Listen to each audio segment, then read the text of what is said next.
Halo kawan pajak, gimana kabarnya hari ini? Semoga kita semua dalam keadaan sehat walafiat. Dalam sebuah hadis, Rasulullah SAW pernah bersabda, pelajarilah ilmu waris dan ajarkan. Karena ilmu waris adalah sebagian dari ilmu. Ilmu waris adalah ilmu yang mudah dilupakan dan yang pertama kali dicabut dari umatku. Maka dari itu, pada edisi kali ini, kita akan membahas suatu tema yang menjadi salah satu ilmu yang dianjurkan oleh Nabi Muhammad SAW, yaitu ilmu waris, atau biasa dikenal dalam bahasa Arabnya, ilmu faraid. Pada kesempatan kali ini, kita akan membahas dari sudut pandang agama dan juga bagaimana hubungannya dengan perpajakan di negara kita yang tercinta ini. Pada kali ini, kita akan membahas dengan dua narasumber yang sudah pasti ahli di bidangnya, khususnya tentang waris itu sendiri. Siapa sajakah narasumbernya? Tunggu setelah yang satu ini. Selamat datang di kanal edisi 320, membahas topik perpajakan terkini yang dapat kamu nikmati melalui Spotify dan kanal YouTube. Dengar dan saksikan beragam informasi perpajakan yang menarik tersaji di Spotify dan di kanal YouTube. Hanya di kanal edisi 320.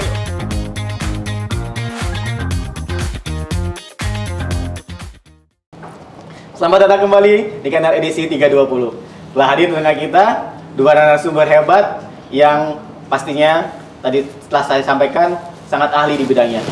Narasumber yang pertama yaitu narasumber yang merupakan praktisi di bidang agama Islam, dan narasumber yang kedua adalah narasumber yang menjadi praktisi di bidang perpajakan itu sendiri. Sebelum saya berkenalan dengan dua narasumber kita ini, saya ada sedikit cerita. Jadi ada beberapa hari yang lalu, ada seorang atasan di kantor saya itu menghubungi saya. Jadi beliau mengatakan, "Li, kita mau bikin podcast nih tentang hukum waris. Kira-kira siapa yang bisa kita hubungi buat jadi narasumber?" Seketika itu juga saya langsung terpikirkan kepada narasumber yang satu ini. Seorang ustadz yang sudah pasti ahli di bidangnya, yang menjadi pendamping di pusat kajian belajar waris Islam. Siapakah dia? Ini dia, Ustadz Ibnu Rahman Al-Bukhari. Assalamualaikum Ustadz. Waalaikumsalam. Gimana kabarnya Ustadz? Alhamdulillah baik. Alhamdulillah. Ustadz Ibnu Rahman Al-Bukhari. Kalau saya panggil enaknya Ustadz apa nih Ustadz? Ibnu Rahman boleh? Siap. Ustadz Ibnu Rahman. Iya. Ibnu Rahman. Ibnu Rahman Al-Bukhari. Kalau saya mendengar kata Al-Bukhari itu, saya jadi teringat dengan salah satu ustadz yang memang juga kondang, Ustadz Subki Al-Bukhari, Ustadz ya? Iya benar. Kira-kira ada hubungan apa nih Ustadz? Satu kampung, orang Bogor. Satu Bogor. Itu dari mana Ustadz? Al-Bukhari Ustadz? Sebenarnya saya lahir di Jakarta ya. Iya Ustadz. Bapak saya aja orang Bogor. Kadang-kala Al-Bukhari, tapi aksen logatnya orang Betawi. Oh. Berarti Al-Bukhari itu Bogor Ustadz ya? Iya. Ustadz Al-Bukhari. Tapi nggak ada hubungan waris dengan Ustadz Subki Al-Bukhari ya? Nggak ada. Nggak ada. Jadi saudara semuslim. Saudara semuslim. Sama-sama berasal dari Bogor. Baik, itulah narasumber kita yang pertama, yaitu Ustadz Ibnu Rahman Al-Bukhari. Kita akan berlanjut ke narasumber kita yang kedua, yang pastinya tidak kalah kerennya, di mana narasumber yang satu ini sudah malang melintang di dunia sosialisasi. Jadi sudah sering mengisi webinar, sering mengisi seminar dan sosialisasi lainnya. Nah dia Bapak Imam Lafendi. Selamat pagi Pak Imam Lafendi. Waalaikumsalam Mas Ali, selamat pagi. Selamat pagi Pak Imam. Pak Imam Lafendi merupakan penyuluh pajak dari Kanwil JP Jakarta Selatan 2. Yang pastinya beliau sudah malang melintang, sudah banyak pengalamannya untuk memberikan sosialisasi khususnya tentang perpajakan dan khususnya lagi di kawasan Jakarta Selatan. Begitu ya, Ya, Pak? betul sekali, Mas Ali. Ini kita panggil Bapak atau panggil Mas ini? Bapak bisa, nggak apa-apa. Oh, Bapak. Silakan. Baik. Pak Imam Tapendi. Baik. Telah hadir dua narasumber kita ini yang berada di tengah-tengah kita. Untuk selanjutnya, tidak usah panjang lebar lagi. Kita akan memasuki tema kita, yaitu tentang hukum waris itu sendiri.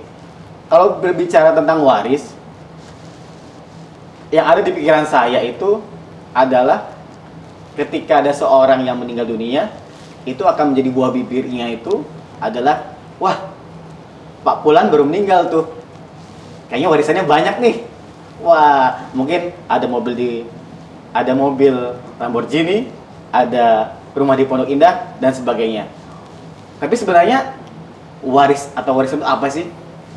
Untuk itu saya ingin memulai dari Ustadz Ibnu Rahman terkait dengan kira-kira Ustadz, dalam agama Islam sendiri Ustadz, waris itu apa sih Ustadz? Ya. Bismillahirrahmanirrahim.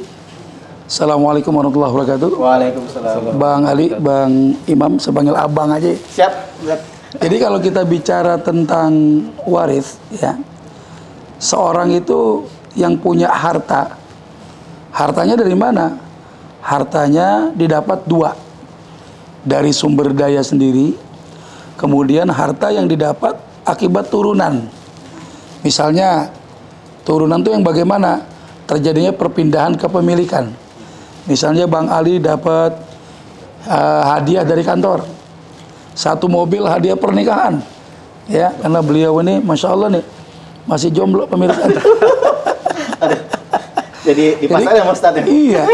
Jadi ketika kantor misalnya memberikan hadiah berupa mobil, itu bukan mobil dinas, ya, artinya berpindah kepemilikan dari kantor ke Bang Ali. Maka satu ketika Bang Ali meninggal dunia, mobil ini nggak perlu kembali ke kantor lagi, tapi sudah menjadi harta warisan.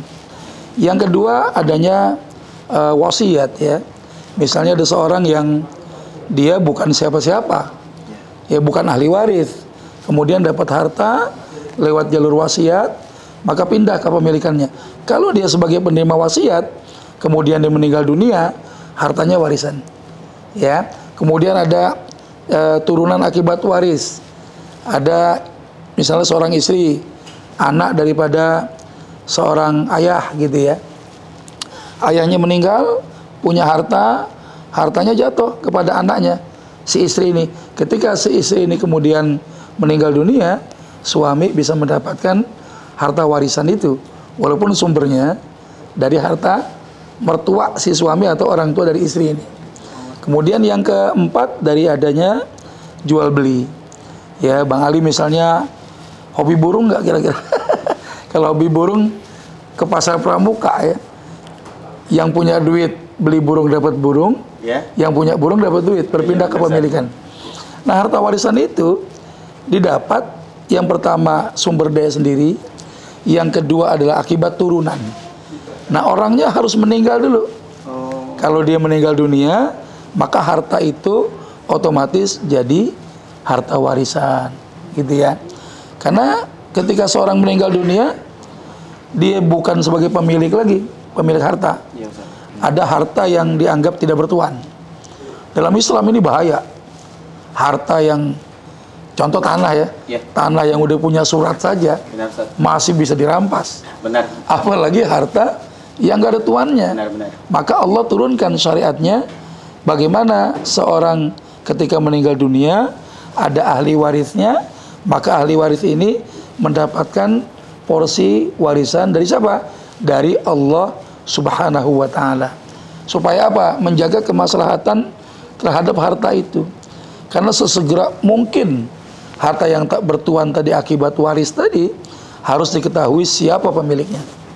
Ya, hartanya halal, hartanya legal. Masya Allah. Masya Allah. Jadi seperti Ustadz ya? Ya. Tadi sempat Ustadz sampaikan terkait porsi yang telah diberikan oleh Allah Subhanahu wa Ta'ala. Kalau saya sebagai orang awam melihat kalau berhubungan dengan porsi, kalau kesannya kita berpikir tentang porsi, kalau cara gampangnya Ustaz ya, terkait porsi, gampangnya mungkin seandainya seorang yang telah meninggal dan dia meninggalkan seorang istri dan 2 orang anak laki dan perempuan. Ya, gampangnya tinggal hartanya bagi 3 aja sih bisa gitu Ustaz ya. Kalau gampangnya. Tapi sementara bagaimana sih Ustaz pembagian porsi dalam Islam sendiri Ustaz? Apakah sesimpel itu ketika kita meninggalkan 3 orang, apakah semua hartanya dibagi langsung 3 orang? Ataukah ada porsi-porsi tersendiri Ustaz di dalam agama Islam itu tersendiri Ustaz? Silakan Ustaz. Baik, kewenangan membagi harta warisan itu hanya ada di sisi Allah. Ya, membagi warisan tidak melihat sisi kemanusiaan sebenarnya. Contoh misalnya kalau bagi warisan tergantung sisi perasaan, ada seorang ibu dia berwasiat atau pesan ya sama anak-anaknya gitu. Tong, kalau emak lo meninggal, pokoknya emak pesen ya, jangan bagi warisan emak sama babe lu katanya. Anak-anaknya tanya bingung, emang babe kenapa emak? Gitu kan? Emak gedek katanya. Kenapa gedek? Kawin lagi nggak bilang-bilang katanya. Kemudian 3 bulan berikutnya si istri ini meninggal dunia, ya, dan meninggalkan pesan tadi. Apakah kemudian warisannya jadi nggak diberikan kepada si suami? Ternyata tetap dapat. Alasannya apa? Karena si ibu ini masih terhubung terikat dengan adanya pernikahan. Karena sebab pernikahan itulah ada muncul konsekuensi hukum fikih sebab mewarisi. Nah, pada kasus yang ditanya misalnya, ketika Rasulullah mendapatkan wahyu ya, surat An-Nisa ayat 11 sampai dengan ayat 14, maka Rasulullah sampaikan dalam satu hadis apa? Innallaha qad a'ta kulli dzi haqqin haqqah. Sesungguhnya Allah Ta'ala itu telah memberikan kepada semua pihak itu masing-masing punya hak. Turun angka-angka itu dari langit ke bumi, ibarat air hujan yang begitu dahsyatnya membasahi tempat kita, 1/6, 1/4, 1/8, setengah, ya, 2/3, 1/3, itu Allah berikan kepada ahli waris yang berhubungan dengan pewaris yang wafat. Nah, kalau tadi disampaikan seorang meninggal dunia, dia punya istri, anaknya cuma perempuan 2, ya, kalau gampangnya kita bagi warisan mah bertiga aja, gitu ya. Benar, ternyata nggak sesimpel itu ya. Karena memang ada beberapa ahli waris yang secara garis kekerabatan ya dia dekat, maka yang dekat itu menghalangi yang jauh. Misalnya contoh kasus tadi, suami meninggal, dia tinggalkan istri, 2 anak perempuan. Maka dalam hal ini tidak ada orang yang menghalangi jalur saudara.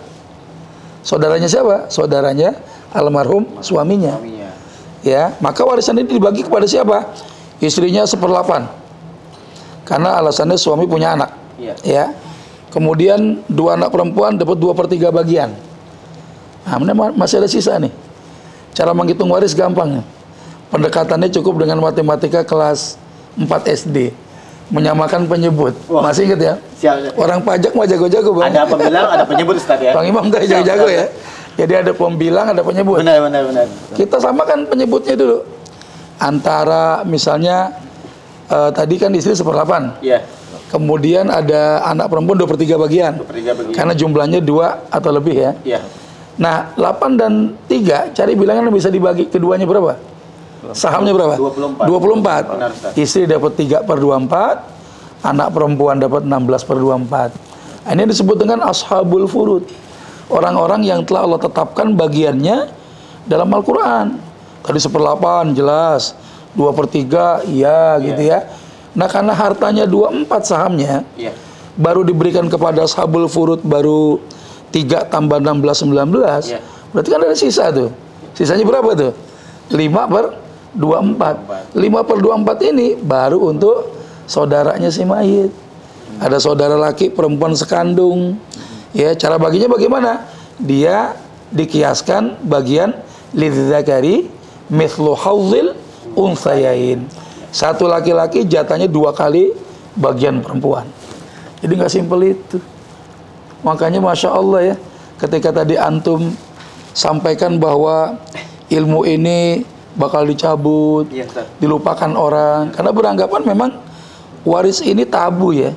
Iya, Ustaz. Padahal ketika seorang meninggal dunia, yang ulama sampaikan apa? Asra ahsan, lebih cepat lebih baik. Iya, Ustaz. Ya, supaya apa? Banyak tuh fadilahnya.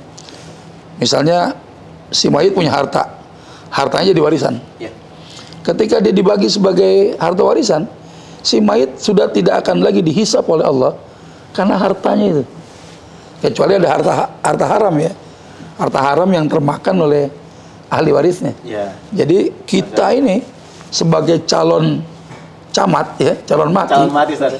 calon pewaris gitu kan. Benar, Ustaz. Kita harus pastikan betul bahwa harta kita 1000% itu kehalalannya. Harus halal. Iya. Ya, Karena halal itu penting, Ustaz, ya? Penting, karena ini syarat harta. Iya, Ustaz. Karena yang haram tuh nggak bisa diwariskan. Benar, Ustaz. Hasil korupsi, ya, hasil pungli, Iya, Ustaz. ya, nggak bisa diwariskan. Nah ini akan dihisap oleh Allah. Kalau yang haram tadi termakan, Iya, Ustaz. ya kira-kira gitu ya. Luar biasa itu. Luar biasa. Jadi setelah mendengar penjelasan Ustadz yang ada di bayangan saya, ini kayaknya balik ke SD lagi kayaknya. Hitung-hitungan lagi nih. Tadi ada 2/3, ada tadi 3/24, ada 12/24. Masya Allah. Tadi begitu ya, mungkin kita bisa lihat begitu rumit mungkin hitungannya. Tapi insya Allah itulah yang berkah Ustadz ya. Ya, Benar Ustadz ya. Dan tadi saya sedikit mendengar Ustadz bahwasanya sepertinya bagian untuk anak laki-laki ini lebih besar dibandingkan anak perempuan. Ya. Itu kira-kira kenapa Ustadz? Kan laki-laki nanti antum ngalamin sendiri. Siap Ustadz. Seorang laki-laki, seorang suami misalnya, dia punya kewajiban nafkah. Ya. Kalau dia sudah berumah tangga, nafkah yang paling utama itu siapa? Siapa kira-kira? Keluarga. Orang tua apa anak bini? Ada orang tua, ada anak istri nih. Kita sudah nikah. Ya Ustadz. Ya, yang Saya mana? belum, Ustadz. Tadi. Promosi lagi. Tapi kita doakan ya insya Allah ya. Amin amin. Ya, kita doakan insya Allah ketemu jodohnya. Amin ya Allah. Nah, jadi kalau ada seorang suami di laki-laki, kan kewajiban nafkah pertama anak istrinya dulu. Oh, siap Ustadz. Yang kedua orang tua. Ya. Kenapa orang tua dalam urutan nafkah nomor 2? Ya, karena seorang suami punya kewajiban paling utama adalah si anak istrinya dulu. Iya. Hatta ya Allah sampaikan di dalam satu ayat bagaimana seorang yang mampu, suami mampu wajib menafkahi keluarganya dengan kemampuan dia. Iya. Waman qudira alaihi rizquh. Sementara kalau ada orang-orang yang disempitkan rizkinya, ada suami miskin, Ya Ustadz. itu juga diperintahkan fal yunfiq mimma atahullah. Ya, dia juga wajib memberikan nafkah kepada keluarganya dari mana? Dari harta yang Allah berikan. Suami miskin jadi mustahik zakat.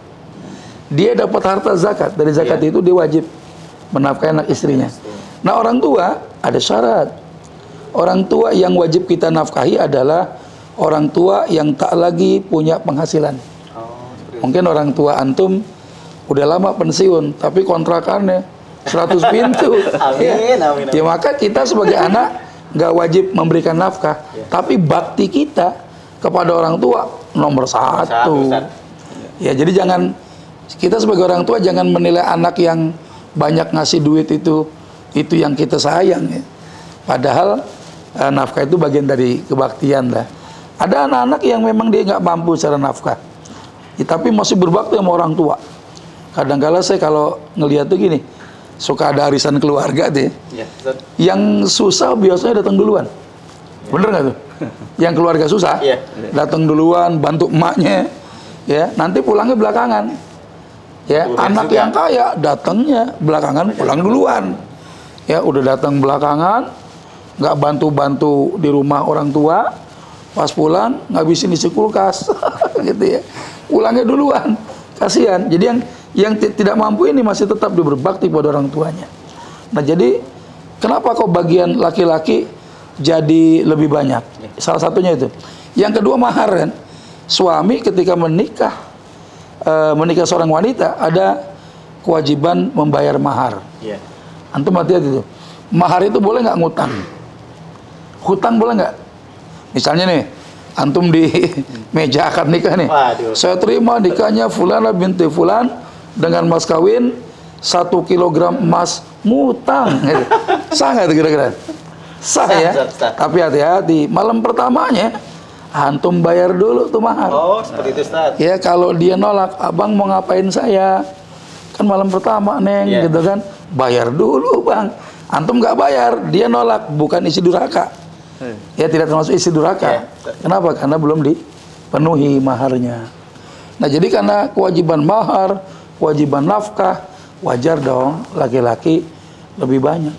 Belum lagi bicaranya gini, antum punya saudara perempuan. Iya, Ustaz. Saudara perempuan misalnya belum kerja, Iya. orang tua udah nggak mampu nafkahin dia. Yang wajib nafkahin siapa? Saudara laki. Laki-laki, Ustaz. Antum punya ponakan yatim, Iya. punya adik laki-laki, abang laki-laki meninggal, tinggalkan anak yatim, ponakan ya. Bapak nggak ada, kakek yang wajib menafkahi. Kakek ini kan orang tua antum tuh, ya. Nah sementara si kakek nggak mampu, siapa yang gantiin? Saudara Laki-laki. kandungnya yang laki-laki dari almarhum bapak yatim ini yang menafkahi. Nah sekarang kalau perempuan dapatnya separuh daripada laki-laki, kenapa? Karena wanita tidak ada kewajiban nafkah kepada siapapun. Ya teman-teman kita yang ada di kantor pajak ya, akhwat ini, dia punya gaji, ya duit dia. Iya, Ustaz. Nggak wajib nafkahin suami, nggak wajib nafkahi anak. Jadi wajar kalau laki-laki porsinya lebih banyak. Oh, seperti itu. Iya. Ustaz, ya. Jadi kalau saya dapat narik kesimpulan, mengapa anak laki-laki itu mendapat porsi lebih banyak? Ya. Karena dia ada kewajiban menafkahi nanti, Ya. Ustaz ya. Menafkahi, dan juga tadi ada mahar, Ustaz ya. Betul. Mahar. Dan catatannya maharnya harus pantas, Ustaz ya. Iya kalau mau lazimnya begitu. Tadi seperti itu, Ustaz ya. Jadi ada kewajiban untuk menafkahi. Nah, kita berbicara tentang nafkah nih, Ustaz. Ya. Ya, Bang, berbicara tentang nafkah. Nafkah akan menjadi tanggung jawab orang tua Ustaz ya. Ya. Orang tua. Cuma kan ada kalanya orang tua itu ada yang memiliki anak ataupun tidak, Ustaz. Ya. Kan, Ustaz. Nah, kalau seandainya ada orang tua yang dia tidak memiliki anak, Ustaz. Suatu saat meninggal, Ustaz. Ya. Itu bagaimana pembagian warisnya, Ustaz?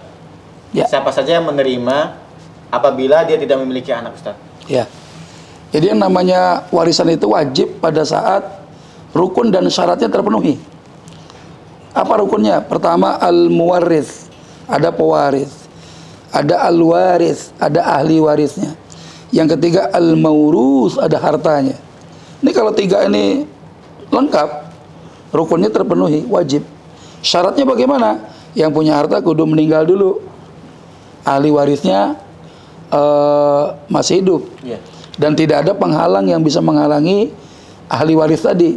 Contoh misalnya seorang yang punya ayah sama kakek. Dekatan mana ayah sama kakek dengan si mayit? Pasti dekatan ayah ya. Maka si kakek akan terhalangi sama ayah.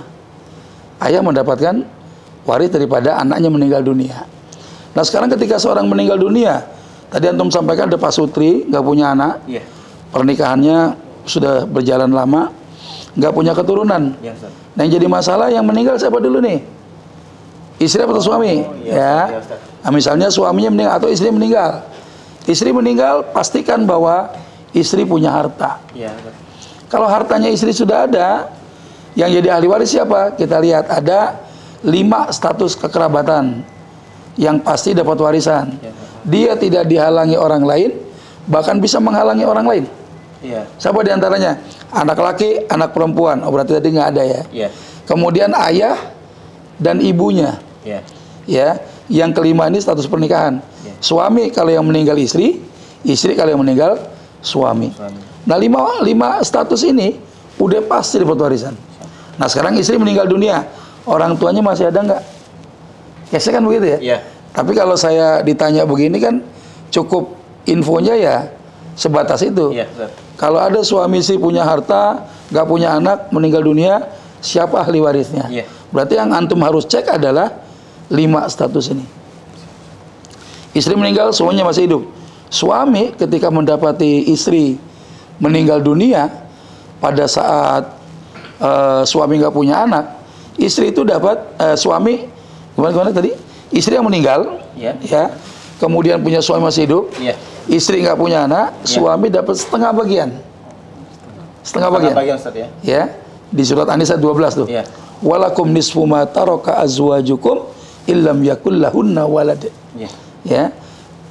Suami dapat setengah bagian kalau istri kalian itu meninggal nggak punya anak. Nah, setengahnya kemana? Nah, itu pertanyaan kan? Iya. Kalau bapak ibunya nggak ada, saudara. Yang diutamakan siapa, Ustaz? Saudara itu, Ustaz? Bukan siapa yang utama. Dalam menghitung waris itu, yang didahulukan adalah ashabul furud dulu. Ashabul furud itu orang yang mendapatkan bagian yang tetap. Porsinya dalam Al-Quran. Nah, ini memang belajar waris nggak sebentar ya. Jadi ngobrol begini minimal sudah tergambarkan ya. Iya, Ustaz. Jadi ketika seorang meninggal dunia, dia nggak punya keturunan, nggak punya anak, dia nggak punya ayah, orang tua lagi, namanya kalalah. Al-kalalah, kalalah itu seorang meninggal dunia nggak punya anak, nggak punya ayah.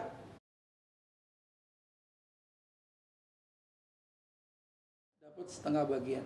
Nah, setengah ini disebut dengan asobah namanya. Ya, asobah. Kalau ada saudara laki, saudara perempuan bercampur.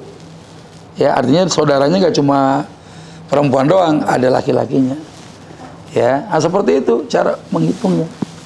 Ya. Jadi tadi ada 5 bagian atau 5 kerabat ya. Kerabat yang memang harus dipastikan dulu, Ustaz, ya. Ya, dia wajib, bukan wajib ya. Artinya gini, dia pastilah dapat warisan. Dia pasti, Ustaz, ya. Iya. Jadi anak laki-laki, anak perempuan. Betul. Terus kalau misalnya yang meninggal suami, istrinya masih ada.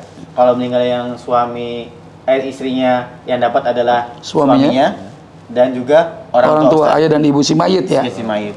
Berarti ada 1 garis keturunan ke bawah dan 1 garis keturunan ke atas, Ustaz, ya. Iya, ada namanya jalur faro, ya, cabang ke bawah, ada jalur usul ke atas. Jalur induk, jalur pokok namanya. Pak Imam, kalau di pajak sendiri saya pernah dengar adanya 1 garis keturunan ke atas dan 1 keturunan ke bawah, ya Pak ya? Ya, ada. Jadi kalau kita tadi udah menyimak sedikit bukan sedikit lagi ya, banyak sekali penjelasan dari Ustadz tentang warisan sendiri. Dan saya pernah dengar ada 1 garis keturunan ke bawah, semenda istilahnya. Semenda ya, Pak Imam, semenda, dan juga 1 garis keturunan ke atas. Nah, sementara kalau dalam pajak sendiri itu, Pak Imam, ini waris sendiri bagaimana sih aturannya? Bagaimana aturan mainnya untuk warisan sendiri? Saya ngambil kata dari Ustadz tadi ya, yang harta tidak bertuan tadi, Ustadz. Ya, seperti itu. Di peraturan pajak ini yang dimaksud dengan warisan itu lebih kita kenal familiar, itu warisan belum terbagi. Bang Ali, seperti itu. Jadi untuk warisan yang belum sampai kebagi ke yang berhak itu menjadi subjek pajak. Kalau artinya subjek pajak berarti masih terikat atas hak dan kewajiban di bidang perpajakan. Seperti itu, Bang Ali. Jadi mungkin yang berikutnya perlu kita tanyakan, sejak kapan menjadi subjek pajak atas warisan ini? Ya, ini warisan tak terbagi menjadi subjek pajak itu ketika itu tadi Bang Ali, ada yang meninggal, seseorang itu meninggal, wajib pajak itu meninggal dunia. Itulah sudah dimulai subjek pajaknya, namanya subjek pajak warisan belum terbagi. Dan nantinya subjek pajak ini akan berakhir, Bang Ali, berakhir ketika tentu saja warisannya sudah terbagi, seperti itu. Dan berikutnya terkait juga dengan pajak itu atas warisan belum terbagi, berikutnya adalah apakah ada pajak atas warisan ini. Berarti ketika seseorang mendapat warisan, akhirnya memang di bidang pajak itu artinya kita menerima penghasilan juga, Bang Ali. Kan kita dapat sekonyong-konyong dapat harta gitu. Tiba-tiba ya. Nah, itu kan ujuk-ujuk. Ya, ujuk-ujuk mendadak. Duren jatuhan. Duren jatuhan. Itu KB gitu ya, Pak. Ya, betul. Orang kayak baru. Jadi artinya itu pendapatan juga di pajak, penghasilan seperti itu. Dan sesuai dengan aturan pajak, atas penerimaan pajak itu memang di luar dianggap atau merupakan bukan objek pajak, tidak ada pajaknya seperti itu. Terus memang suatu saat, suatu waktu memang akan menjadi atau berubah ada utang pajak apabila ketika harta warisan itu yang belum terbagi ya ini, yang belum terbagi nanti ini menghasilkan atau memberikan penghasilan. Contohnya ada warisan rumah belum sempat terbagi dan suatu saat ini disewakan, kan dapat penghasilan dari menyewa itu. Nah, atas penghasilan dari menyewa itulah pajaknya dihitung, bukan dari harta warisan. Begitu Bang Ali. Seperti itu. Tadi yang sedikit saya tangkap ya terkait dengan warisan, berarti ini warisan sendiri itu akan menjadi subjek pajak tersendiri saat belum terbagi ke ahli waris. Betul. Sementara warisan sendiri juga bukan termasuk objek pajak seperti itu ya Pak ya? Ya, betul, betul. Oke. Kalau kita berbicara dengan pajak, pasti terkait dengan aturan-aturannya.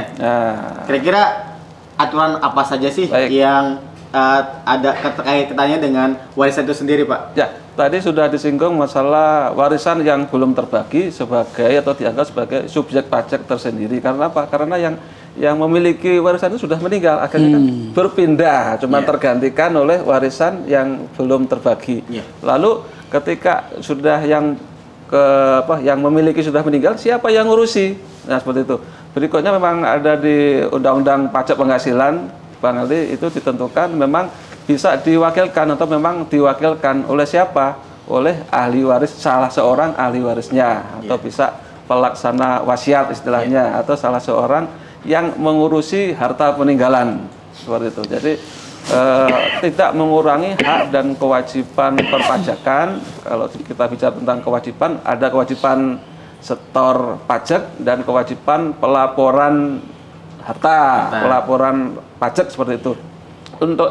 Untuk kewajiban penyetoran itu terkait yang seperti contoh tadi, ada rumah merupakan warisan yang disewakan dapat penghasilan. Nah, dari sini nanti pihak yang menyewakan itu memotong pajaknya, PPh final istilahnya. Nah, itulah pajak yang yang terutang istilahnya, yang terutang dan harus disetor. Terus berikutnya atas kepemilikan atau setelah harta itu dibagi Ustadz, akhirnya dibagi ke ahli yang berhak, ahli warisnya itu, kemudian ahli waris ketika dia sudah punya NPWP misalnya, itu mereka harus melaporkan mendapatkan warisan itu, dilaporkan di laporan SPT tahunan namanya, seperti itu. Kita lihat nanti ada formulirnya, dan berikutnya kan ada form bagian mengisi. Kalau bisa kita lihat nanti formnya ada bagian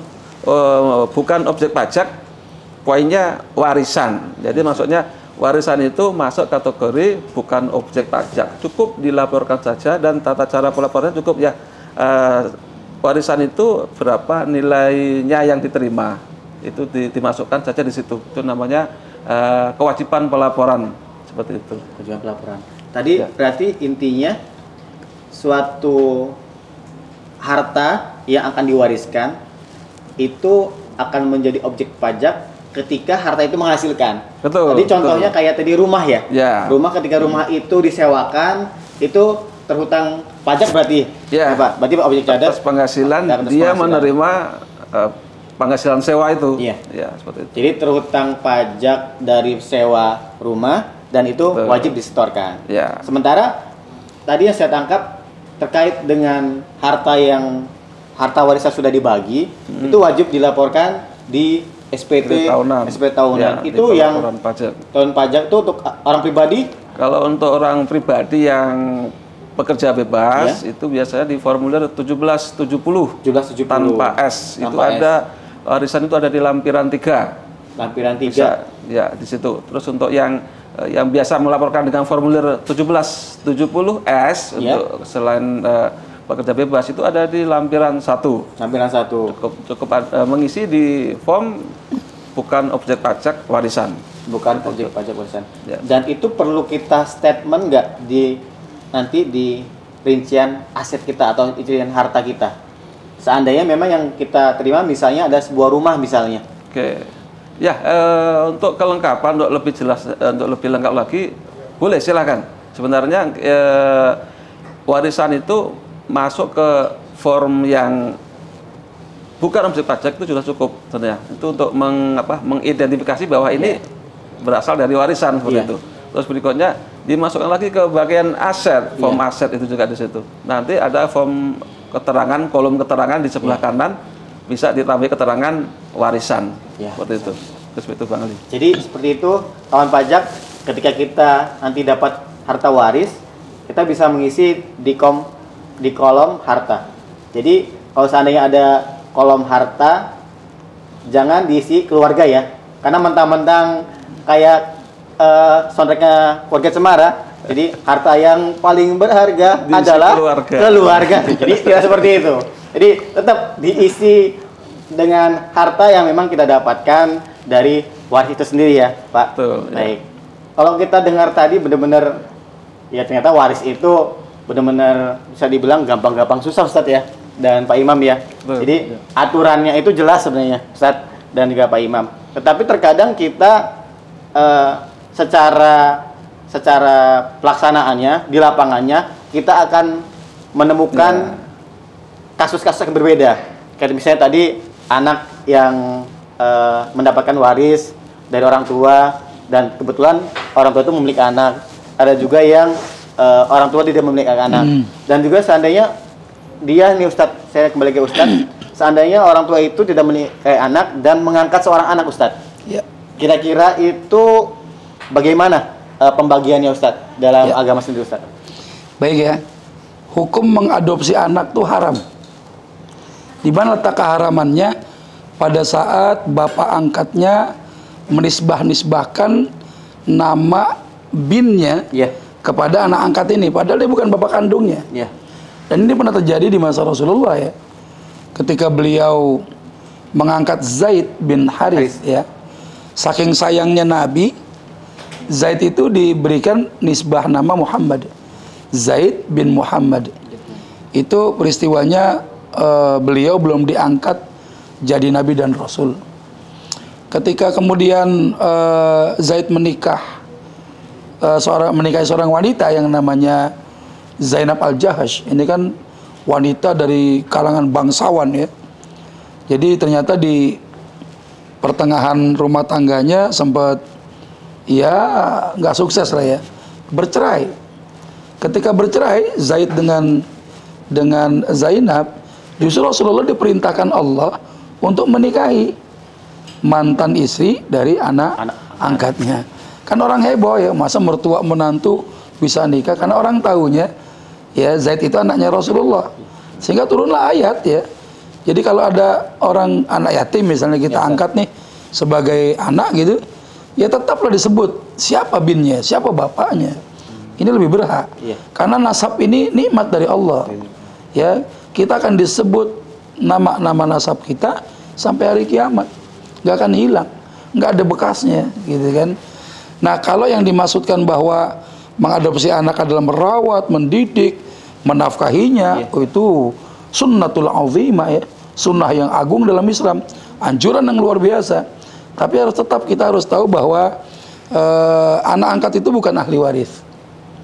Ya, yang kedua dia bisa saja bukan mahram. Kalau bukan mahram, kira-kira contoh misalnya Bang Ali nanti ngangkat anak nih, kira-kira boleh nggak bapak angkat nikahin anak angkatnya? Karena bukan mahram, boleh nggak tuh? Bapak angkat nikahin anak angkatnya boleh nggak kira-kira? Masih boleh Ustaz, kan bukan mahram. Boleh? Nggak boleh. Kenapa nggak boleh? Anaknya laki-laki Bang Ali. Aduh. ya juga sih Ustaz ya. Iya, laki-laki nikahin.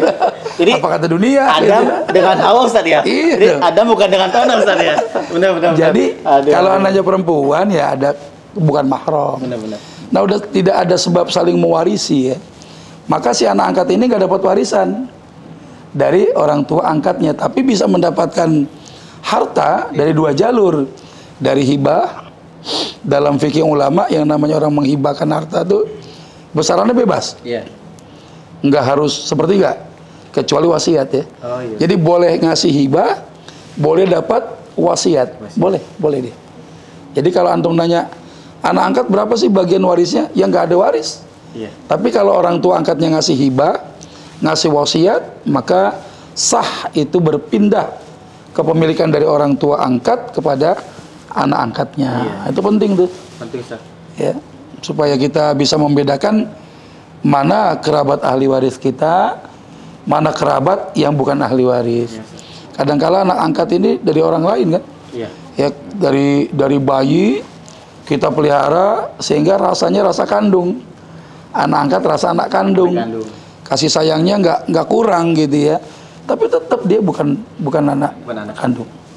Artinya dia tidak ada sebab saling mewarisi, kecuali antum bapak angkatnya menikahi ya anak angkat perempuan antum itu.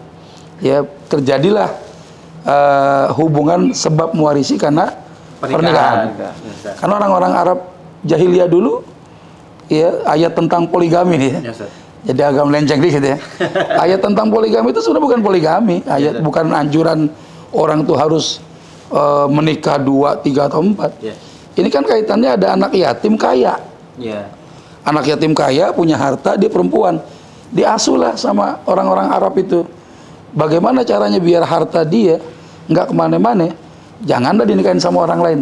Akhirnya bapak angkatnya nikahin tuh anak perempuan itu, supaya nanti hartanya nggak jatuh kemana-mana. Tapi disitulah rasa ketidakadilan, kezoliman dialami sama anak-anak yatim perempuan itu.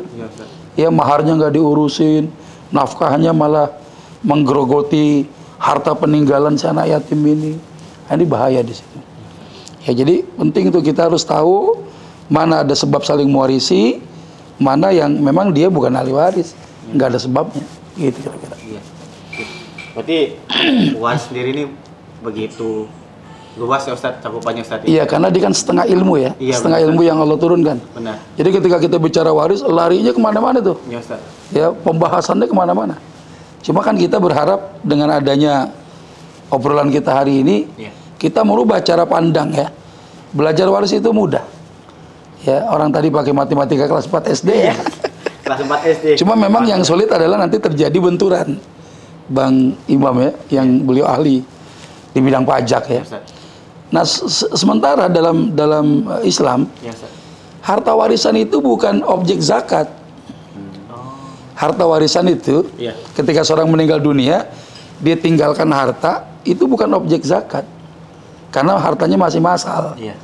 Ya, hartanya masih dimiliki secara mustarokah oleh banyak ahli waris. Sementara kewajiban zakat itu infirodi ya. Kewajiban zakat itu pribadi. Sama seperti tadi kewajiban pajak ya. SPT tahunan pribadi dia harus bayar gitu kan. Nah, sementara zakat itu tidak ada di dalam harta warisan yang belum dibagi gitu ya. Kalau sudah dibagi, diterima pun juga nggak ada kewajiban bayar zakatnya. Alasannya apa? Belum memenuhi persyaratan zakat. Ya, syarat zakat apa? Harta harus tumbuh. An-nama tadi sudah cakep tuh. Punya rumah disewain. Ada pajaknya. Di zakat pun begitu juga. Ada namanya zakat investasi. Ya, saya nggak tahu kebijakannya bagaimana ya. Ada orang sudah bayar zakat masih bayar pajak nggak? Atau ada orang yang sudah bayar pajak, apakah gugur kewajiban zakatnya? Ini penting juga nanti kapan-kapan dibahas. Ya, nah kemudian harta itu dimiliki perseorangan. Hartanya sempurna gitu. Dia tidak campur dengan harta orang lain. Ya, kemudian mencapai haulnya 1 tahun penuh, 1 tahun ini tahun Komariah, tahun Hijriah ya. Nah, kemudian juga mencapai nisabnya. Kalau ini ya sementara ada 4 syarat ini dia belum terpenuhi, maka ya nggak ada zakatnya. Antum terima harta 1 miliar. Hari ini nih dapat warisan, udah dibagi. Nggak ada kewajiban kita bayar zakatnya, nggak ada. Atas harta itu Ustaz ya? Belum. Nanti kalau disimpan, kurun waktu haulnya 1 tahun, masih mencapai nisabnya nggak? Kalau mencapai nisabnya, keluar namanya zakat mal namanya. Zakat mal. Ya, zakat mal sendiri kan zakat yang harta itu ditimbun, nggak dipakai, disimpan doang, tidak produktif. Ya, disimpan aja. Ekonomi kan nggak bergerak. Benar, Ustaz. Ya, maka orang pun juga begitu. Kewajiban bayar pajak nggak mau disampaikan, nggak mau ditunaikan, ekonomi nggak akan jalan, gitu kan. Jadi tinggal kita bagaimana benturan antara kaidah-kaidah syariah dengan adanya kewajiban kita sebagai warga negara menyetorkan pajak ini bisa berjalan beriringan. Ya, jangan sampai tiba-tiba ada orang yang mengatakan bahwa oh pajak haram. Waduh. Ya, mengambil dalil apa namanya? Pemungut pajak haram, ya. Inna sahibal maksi finnar, sesungguhnya pemungut pajak tempatnya di neraka. Dan baru saja disampaikan sama seorang ustadz seperti itu, udah berapa banyak jamaah kita yang kemudian resign ya dari kantor pajak, yang dia bea cukai dan lain sebagainya. Padahal yang dimaksudkan oleh Rasulullah adalah itu pemungut pungli, preman-preman yang tukang palak gitu. Itu yang dimaksudkan oleh Rasulullah, karena memang orang nggak ada kerelaan memberikan harta itu kan, kalau pemilik hartanya tidak rela, ya haram. Haram. Ya, la yahillu malu mri'in illa bitibi nafsin minhu. Tidak halal harta seseorang kecuali karena kerelaan dia. Orang mungutin pungli, ngasih pungli nggak rela. Nah sekarang pajak nih, rela nggak orang? Gitu kan? Saya dapat warisan, kudu bayar pajak. Kalau ditanya, ente rela nggak? Kagak rela, gitu kan? Padahal sebenarnya dia rela dan dia telah sepakat sama negara. Alasannya apa? Sistem negara kita itu kan ada sistem perwakilan. Iya, benar Ustaz. Antum milih si fulan, milih si fulana jadi wakil kita di DPR. Benar Ustaz. Jadi apa yang dilakukan oleh wakil-wakil kita di sana sebenarnya kan itu sudah mewakili aspirasi masyarakat, termasuk besaran pajak juga. Maka kita tidak bisa mengatakan bahwa pajak membebani masyarakat gitu ya. Akhirnya banyak yang menghindar, tidak. Kita sebenarnya punya kewajiban atas dasar kesepakatan itu ya karena wakil kita telah mengatur kita. Maka intinya ya tetap kita sebagai warga negara harus tetap melaksanakan kewajiban kita. Ketika kita punya harta ada menjadi objek pajaknya, maka pajak itu harus dikeluarkan. Lepas daripada banyak rumor-rumor penyimpangan terjadi, itu tidak dalam ranah pembahasan kita ya. Artinya kewajiban itu tetap berjalan. Gitu kira-kira. Jadi dalam Islam sendiri pajak itu nggak apa-apa Ustaz ya? Iya nggak ada masalah karena kita sudah sepakat. Kecuali mungkin sistemnya yang dirubah gitu ya. Sistemnya yang dirubah. Tapi kan nggak mungkin pemerintah ngajak rapat 200 jutaan lebih masyarakat buat tentuin, kecuali adanya ya Dewan Perwakilan tadi kan. Dalam Islam sendiri ada Dewan Perwakilan namanya Ahlul Halli wal Aqdi. Jadi Ahlul Halli wal Aqdi ini itu dewan-dewan perwakilan tiap negara nanti yang akan memilih seorang pemimpin dalam Islam itu. Ya, karena nggak mungkin ngajakin rapat kaum muslimin yang jumlahnya 1,5 miliar, ya kan? Nah, jadi sebenarnya dengan adanya perwakilan tadi kita sudah sepakat. Itu sebenarnya. Kalau yang saya dapatkan dari penjelasan Ustadz Ibnu Rahman dan juga Pak Imam, sepertinya ada yang saya dapatkan ada benang merahnya, di mana tadi Ustadz Ibnu Rahman telah menyampaikan bahwa harta yang diwariskan itu tidak ada wajib zakatnya Ustadz ya? Betul, belum ada. Dan juga tadi untuk yang diwariskan sendiri, harta yang diwariskan itu tidak ada pajaknya. Ya, harta yang sudah terbagi, yang sudah diterima atas pembagian waris itu tidak ada zakat, tidak ada pajaknya. Tidak ada pajaknya. Atau tidak terutang pajak. Itu. Dan juga zakat itu dikenakan atas harta yang memang dia menghasilkan Ustadz ya? Ya, memenuhi persyaratan. Yang memenuhi persyaratan. Salah satunya itu. Dan juga sama juga tadi di pajak juga, pajak akan menjadi objek pajak ketika harta itu menghasilkan, dalam artian seperti tadi contohnya seperti rumah apabila disewakan jadi penghasilan, dapat penghasilan. Nah, pajak ini dari penghasilannya inilah. Iya. Diambilnya pajak itu. Pajak itu. Baik. Alhamdulillah telah selesai perbincangan kita pada hari ini. Perbincangan di kanal edisi 320. Kami ucapkan terima kasih kepada Ustadz Ibnu Rahman Al-Bukhari dan juga kepada Bapak Imam atas ilmu yang telah disampaikan khususnya terkait ilmu waris ini. Dan juga kami ucapkan terima kasih kepada kawan pajak yang telah menyaksikan kanal edisi 320. Sebelum kita menutupnya, mari sama-sama kita jargon dulu Ustaz nih. Jargon dulu. Pajak kuat, Indonesia maju. Salam satu bau. Demikian, saya akhiri dengan sebuah pantun. Pergi ke atrium, berangkatnya jam 10. Wassalamualaikum warahmatullahi wabarakatuh. Waalaikumsalam warahmatullahi wabarakatuh. Warahmatullahi wabarakatuh. Alhamdulillah.